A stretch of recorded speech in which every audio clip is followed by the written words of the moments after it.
Olá, estamos aqui para mais um Minuto de Luz e hoje vamos conversar sobre o episódio em que Saulo permanece 3 anos no deserto, próximo à cidade de Palmira, junto de Áquila e Prisca, 2 cristãos refugiados de Jerusalém por causa das perseguições iniciadas por Saulo. Tudo isso narrado por Emmanuel no livro Paulo Estevão, psicografado por Chico Xavier.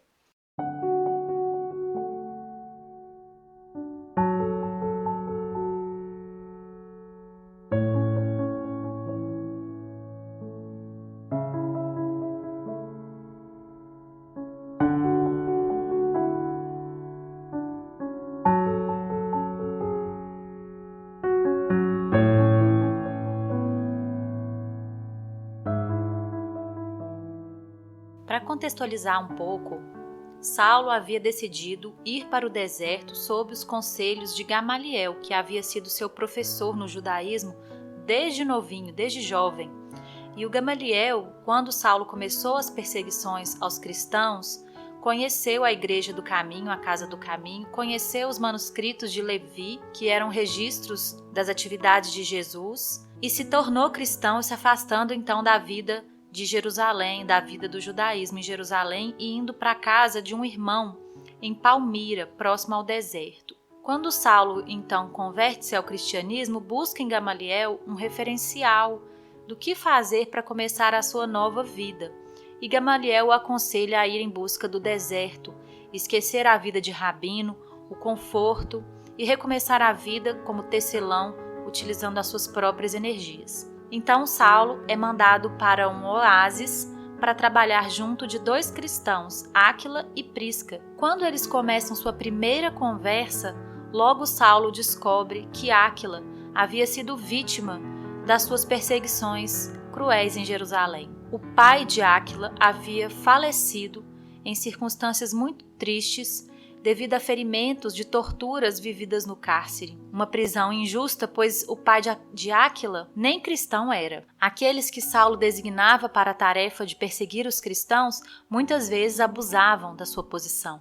E foi o que aconteceu com o pai de Áquila, que sofreu no cárcere injustamente e ainda faleceu devido a esses ferimentos. Saulo, segundo os conselhos de Gamaliel, não se revela como o doutor de Tarso para Áquila e Prisca a princípio. O objetivo era testemunhar com a própria vida a sua transformação antes que eles o conhecessem. Então nós temos no início da vida cristã de Saulo um grande acontecimento, o encontro entre ele, Saulo, o perseguidor, e Áquila e Prisca, os perseguidos. Como o cristianismo recomendava que fossem tratados os inimigos? A gente pode lembrar das conhecidas palavras de Jesus: amar os vossos inimigos, orar por aqueles que vos perseguem e caluniam. E em vários trechos do Evangelho de Jesus, Jesus recomenda o perdão aos inimigos, recomenda o não julgamento, recomenda o amor, recomenda o perdão incondicional das ofensas e uma série de ensinamentos contrários ao desejo de vingança e ao ódio pelos inimigos, como muitas vezes os antigos ensinamentos recomendavam. Tem até aquela parábola em que um servo devia muito dinheiro ao seu senhor e ele é perdoado porque pede, implora pelo perdão do Senhor. E quando um outro colega deles, que devia muito menos a ele, o pede que perdoasse sua dívida, ele é duro com o colega. E Jesus sempre conta essas parábolas no intuito de nos inclinar à misericórdia e ao perdão. E além dos ensinamentos que Jesus deu oralmente em suas pregações durante a sua vida, ele deu o testemunho daquilo que ele ensinou. Quando na cruz diz: Pai, perdoa, porque eles não sabem o que fazem. Nós poderíamos dizer que o discurso de Jesus é muito bonito e acharmos muito inspirado, falando do perdão, que legal e tudo, mas Jesus não deixa margem para nos afastarmos da busca por essa virtude, porque ele testemunha, ele sabe que não é fácil, ele pagou com a própria vida por isso. É claro que os primeiros cristãos nem sempre eram tão misericordiosos e perdoadores assim, mas Pedro, como líder dos cristãos naquele momento, inclinava a toda a comunidade de Jerusalém a orar por Saulo, para que Jesus o iluminasse, e ele tentava em seus discursos acalmar o coração dos cristãos que sofreram com as injustiças e as perseguições desse grande e poderoso que era Saulo na época.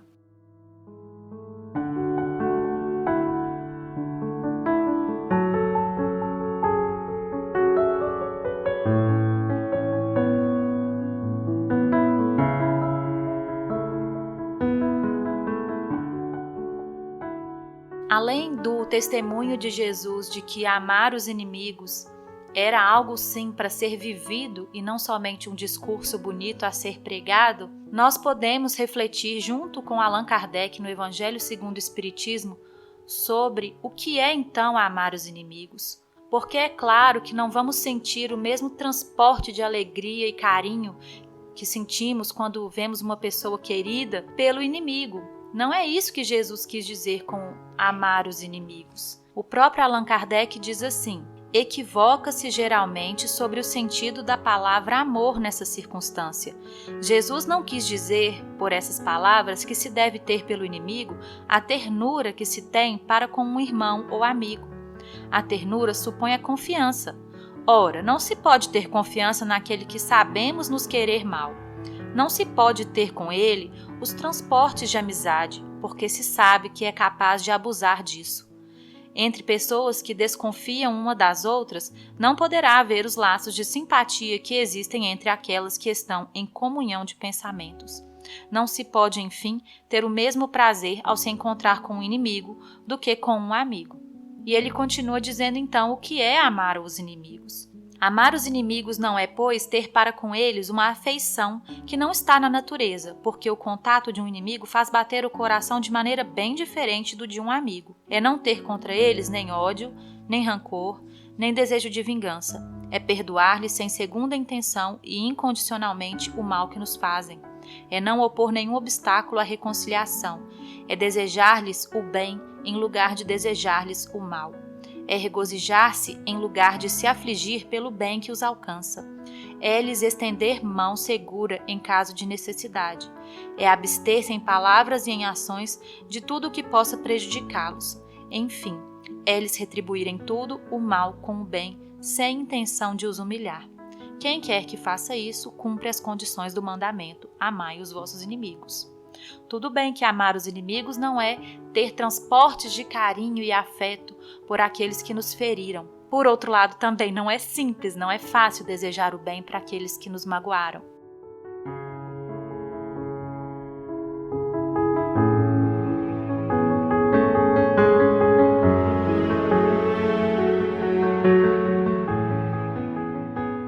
Sob esse ponto de vista, nós estamos nos colocando no lugar de Áquila, aquele que foi ferido pelas perseguições de Saulo. E Saulo traz o ponto de vista do criminoso, daquele que pecou, daquele que errou, daquele que feriu o outro, aquele que foi criminoso nas suas escolhas, nas suas atitudes. E então, quem é o criminoso? Chico Xavier diz no livro Chico Xavier, A Sombra do Abacateiro, que Emmanuel costuma dizer que o criminoso é sempre um de nós que foi descoberto.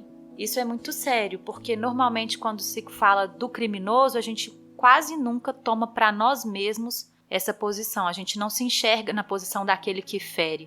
Normalmente nos colocamos na posição daquele que é ferido. Mas todos nós temos os nossos crimes.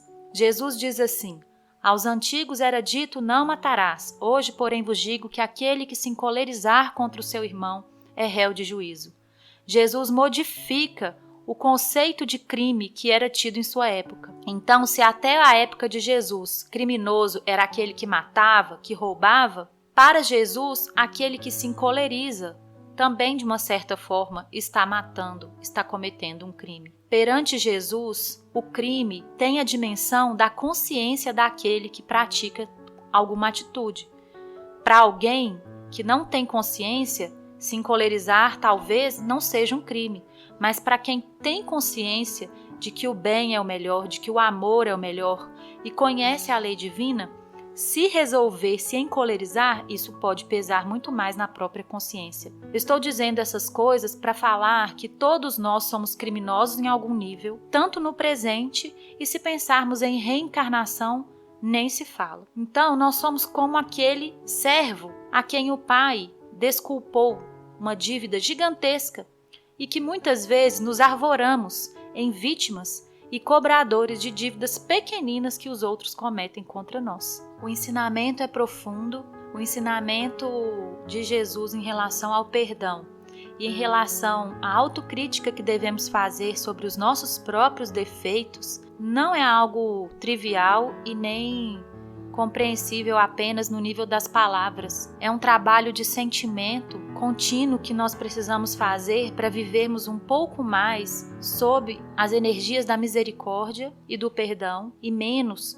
sobre as demandas da justiça, da cobrança, do julgamento, do certo e do errado. Lembrando que com a medida que nós medirmos a vida nos medirá também. É uma questão de energia. Então, se nós emitirmos energias de amor, ainda que soframos, tudo será mais leve. A gente acha perdoar algo muito difícil e realmente é algo muito difícil. A gente, quando se reconhece criminoso, pode achar muito difícil se transformar e se melhorar. Mas, rompida a barreira do sentimento endurecido no crime ou na vingança e na mágoa, a gente não imagina o quanto de leveza e de alegria que nós podemos conquistar para as nossas próprias vidas. Temos muito mais a ganhar fazendo o esforço e a luta interna para conseguirmos perdoar. E como criminosos, entendam como criminosos no sentido de termos defeitos e imperfeições, em qualquer sentido, na verdade. E quando criminosos nos renovarmos, quando a gente faz esse esforço de transformação,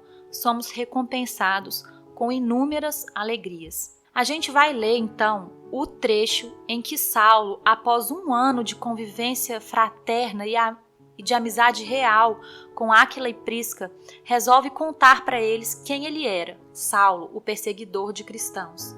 Ele se revela a Áquila e Prisca, pedindo perdão. Vamos lembrar dos objetivos dessa obra de Emmanuel, que ele revela lá no prefácio. As igrejas amornecidas e os falsos desejos dos crentes justificam a obra Paulo e Estevão.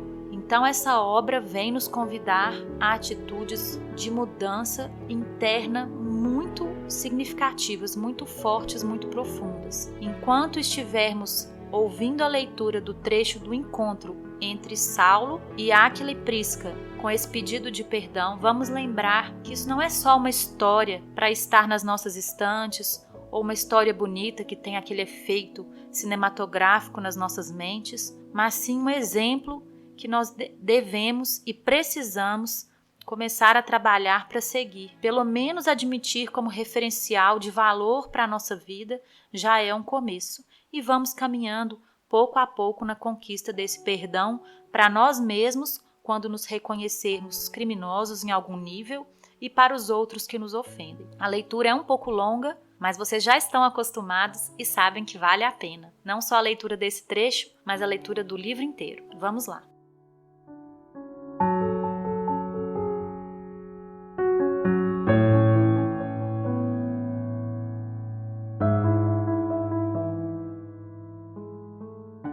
Meus amigos, sob a inspiração do Senhor, é justo confessarmos-nos uns aos outros. Minhas mãos calejadas no trabalho, meu esforço por bem aprender as virtudes da fé que ambos têm exemplificado a meus olhos, devem ser um atestado da minha renovação espiritual. Sou Saulo de Tarso, o sanhoso perseguidor transformado em servo penitente. Se muito errei, hoje muito necessito. Na sua misericórdia, Jesus rasgou a túnica miserável das minhas ilusões. Os sofrimentos regeneradores chegaram-me ao coração, lavando-o com lágrimas dolorosas. Perdi tudo o que significava honrarias e valores do mundo, por tomar a cruz salvadora e seguir o Mestre na trilha da redenção espiritual. É verdade que ainda não pude abraçar-me ao madeiro das lutas construtivas e santificantes, mas persevero no esforço de negar-me a mim mesmo, desprezando o passado de iniquidades, para merecer a cruz da minha ascese para Deus. Áquila e a mulher contemplavam-no com assombro. Não duvideis da minha palavra, continuou de olhos úmidos. Assumo a responsabilidade dos meus tristes feitos. Perdoem-me, porém, levando em conta a minha ignorância criminosa. O tecelão e a esposa compreenderam que as lágrimas lhe sufocavam a voz. como que tolhido por singular emoção, Saulo começou a chorar convulsivamente. Áquila aproximou-se e abraçou-o. Aquela atitude carinhosa parecia agravar a contrição penosa, porque o pranto jorrou mais abundante. Recordou o momento em que encontrara a afetividade sincera de Ananias e, sentindo-se ali nos braços de um irmão, deixou que as lágrimas lhe lavassem plenamente o coração. Sentia necessidade de expandir sentimentos afetuosos. A velha vida de Jerusalém era convencionalismo e secura. Como doutor destacado, tivera muitos admiradores, mas em nenhum chegara a sentir afinidades fraternas. Naquele recanto do deserto, porém, o quadro era outro. Tinha à frente um homem digno e honesto, companheiro dedicado e trabalhador, antiga vítima de suas perseguições inflexíveis e cruéis. Quantos, como Áquila e sua mulher, não estariam dispersos no mundo, comendo o pão amargo do exílio por sua causa? Os grandes sentimentos nunca povoam a alma de uma só vez, em sua beleza integral. A criatura envenenada no mal é qual recipiente de vinagre, que necessita ser esvaziado pouco a pouco. A visão de Jesus constituía um acontecimento vivo e morredouro, mas para que pudesse compreender toda a extensão dos seus novos deveres, impunha-se-lhe o caminho estreito das provas ríspidas e amargosas. Vira o Cristo, mas para ir ter com ele, era indispensável voltar atrás e transpor abismos. As desilusões da sinagoga de Damasco, o reconforto junto dos irmãos humildes sob a direção de Ananias, a falta de recursos financeiros, os conselhos austeros de Gamaliel, o anonimato, a solidão, o abandono dos entes mais caros, o tear pesado sob o sol ardente, a penúria de todo e qualquer conforto material, a meditação diária nas ilusões da vida. Tudo isso representara auxílio precioso para sua decisão vitoriosa. O Evangelho funcionara como lâmpada na jornada difícil, para o descobrimento de si mesmo, a fim de ajuizar as necessidades mais prementes. Abraçando-se estreitamente ao amigo, que buscava enxugar-lhe as lágrimas, recordava-se de que em Damasco, após a grande visão do Messias, talvez ainda guardasse no íntimo o orgulho de saber ensinar, o amor à cátedra de mestre em Israel, a tendência despótica de obrigar o semelhante a pensar como ele. Ao passo que agora podia examinar o passado culposo e sentir o júbilo da reconciliação, dirigindo-se com humildade à sua vítima. Naquele instante, teve a impressão de que Áquila representava a comunidade de todos os ofendidos por seus desmandos cruéis. Serenidade branda enchia-lhe o coração. Sentia-se mais distanciado do orgulho, do amor próprio, das ideias amargas, dos remorsos terríveis. Cada gota de pranto era um pouco de fel que expungia da alma, renovando-lhe as sensações de tranquilidade e de alívio.